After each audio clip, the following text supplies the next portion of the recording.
Welcome to New York State Promise, Emerging Voices. Today's topic is presenting Promise findings at the National Press Club. Recently, the individuals who were working to administer Promise in New York State and other regions across the country had an opportunity to share lessons learned through Promise with government officials. The goal is to take findings from Promise and make changes to systems and supports that serve youth with disabilities who receive supplemental security income, so they can be given more opportunities to successfully navigate school and enter the workforce.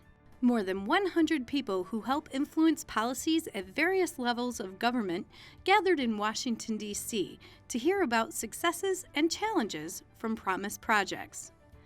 A few of the federal agencies represented include the Social Security Administration, Health and Human Services, Department of Education, and someone from the White House Office of Management and Budget.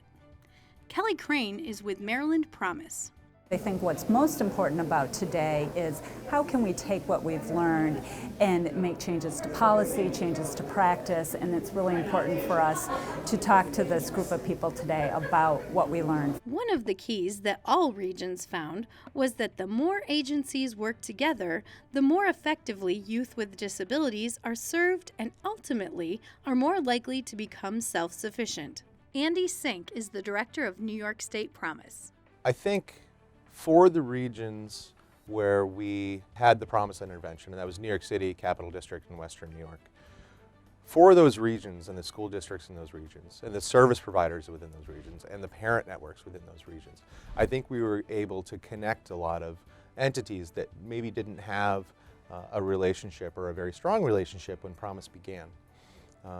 And what we learned very early on was that to successfully serve individuals who are in transition, facing multiple barriers in this population, you need to be able to bring together whatever resources there are in the community and connect those dots. Ellie Hartman is the project manager for Wisconsin Promise. We're really needing to build our workforce more and more with the low unemployment rates. And our youth and families are showing that they can help fill in those gaps for our employers. Carol Ruddle headed up Aspire Promise, which covers 6 states out west.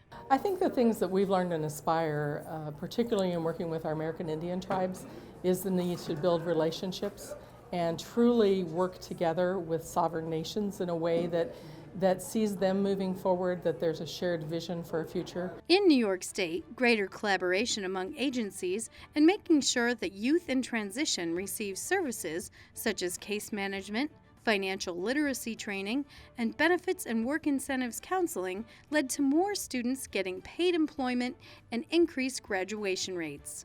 David Emmenheiser works for the U.S. Department of Education.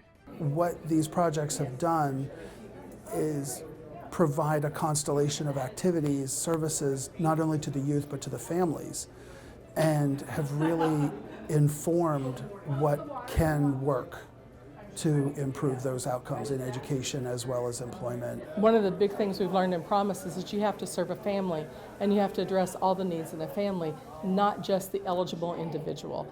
That's what difference Promise has made, is that we're looking at the whole, not just an individual who's eligible for a single service. The New York State Promise Project produced this video under a cooperative agreement with the U.S. Department of Education.